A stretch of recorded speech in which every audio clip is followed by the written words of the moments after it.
अस्सलाम वालेकुम, welcome to classic kitchen. आज मैं आपके लिए बहुत ही अमेजिंग सी रेसिपी लेकर आई हूँ। आज मैं बना रही हूँ अपनी अम्मी के स्टाइल का भुना गोश्त। ये बहुत ही मज़ेदार, बहुत ही डिलीशियस बनता है। बहुत ही इजी रेसिपी है इसकी, लेकिन टेस्ट में ये एकदम आला है। तो चलिए फटाफट से हम रेसिपी की तरफ चलते हैं। लेकिन उससे पहले अगर आप मेरे चैनल पे नए हैं तो काइंडली इसको सब्सक्राइब कर लें और साथ ही बेल आइकन को भी प्रेस कर दें ताकि मेरी हर नई वीडियो की नोटिफिकेशन सबसे पहले आप तक पहुंचे। तो यहाँ पर मैंने सबसे पहले एक पतीली ले ली है और इसमें अब मैं आधा किलो बीफ शामिल कर दूँगी। आप चाहें तो इसकी जगह मटन भी यूज़ कर सकते हैं। मैंने यहाँ पर बीफ लिया है। अब इसमें मैं कुछ खड़े मसाले डालूंगी, जिसमें मैंने 5 से 6 अदद काली मिर्ची के दाने लिए हैं, एक बड़ी इलायची ली है, 2 अदद मैंने दालचीनी के टुकड़े लिए हैं, 3 लौंग लिए हैं और एक छोटी चम्मच मैंने सफ़ेद ज़ीरा का लिया है। ये डाल दूंगी मैं इसमें। सूखा धनिया लिया है मैंने 1 खाने का चम्मच। एक टमाटर लिया है, उसको मैंने काट लिया है, ये भी मैं इसमें ऐड कर लूँगी।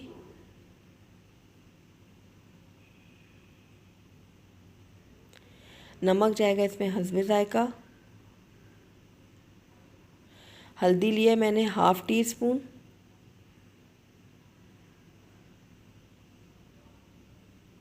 लहसुन अदरक का पेस्ट लिया है मैंने 1 खाने का चम्मच।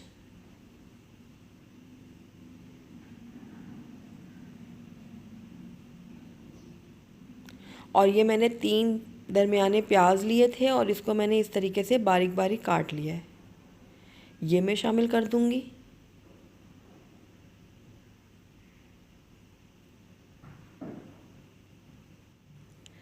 अब इसमें आधा लीटर में पानी शामिल कर दूंगी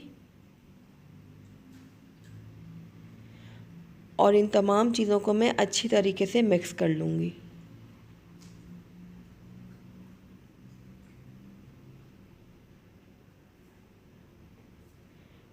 ये देखिए तमाम चीज़ें मिक्स कर ली हैं मैंने। अब इसको मीडियम लो फ्लेम में मैं 20 से 25 मिनट के लिए पकने के लिए छोड़ दूँगी।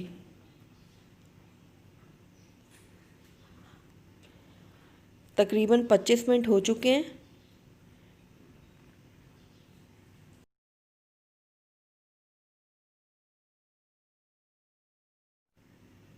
ये देखिए प्याज और टमाटर हमारे काफ़ी हद तक नरम हो चुके हैं।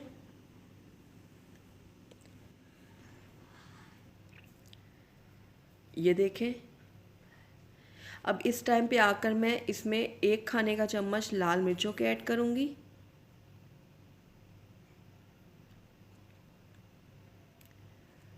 साथ ही इसमें 3 खाने के चम्मच दही ऐड कर दूँगी। हिला लूँगी इन दोनों चीज़ों को मैं। मिर्ची आप अपनी टेस्ट के मुताबिक भी डाल सकते हैं। अगर आप कम खाना पसंद करते हैं तो कम डाल दें और अगर इससे ज़्यादा आपको पसंद है तो आप ज़्यादा डाल लें। आधा कप इसमें मैं ऑयल शामिल कर दूँगी और इसको भी मैं अच्छी तरीके से मिक्स कर लूँगी। दोबारा से इसको मैं कवर कर दूँगी और मीडियम लो फ्लेम में इसको गोश्त गल जाने तक पका लूँगी।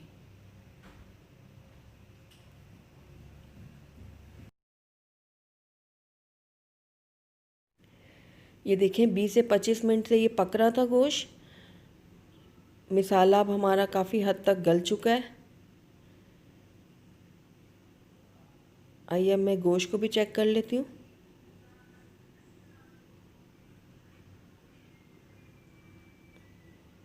गोश्त भी हमारा गल चुका है।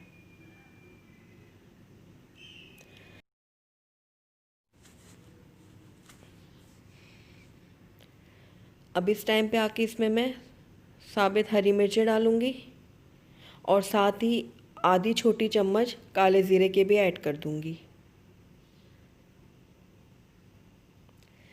अब टाइम आ गया भुनाई का। अब मैं इसको अच्छे तरीके से इसकी भुनाई कर लूँगी। हाई फ्लेम में मैं इसको अच्छी तरीके से भून लूँगी।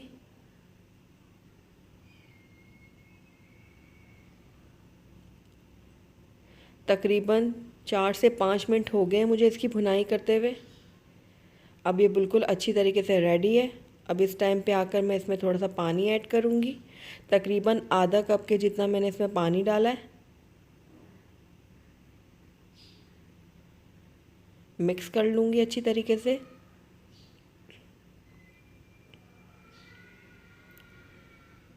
ऊपर से इसमें हरा धनिया डाल दूँगी।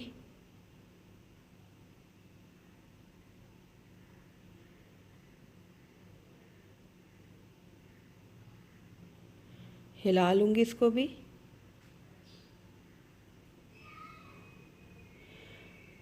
और इसको अब मैं दोबारा से कवर कर दूँगी और बिल्कुल लो फ्लेम में इसको मैं 5 मिनट के लिए छोड़ दूँगी।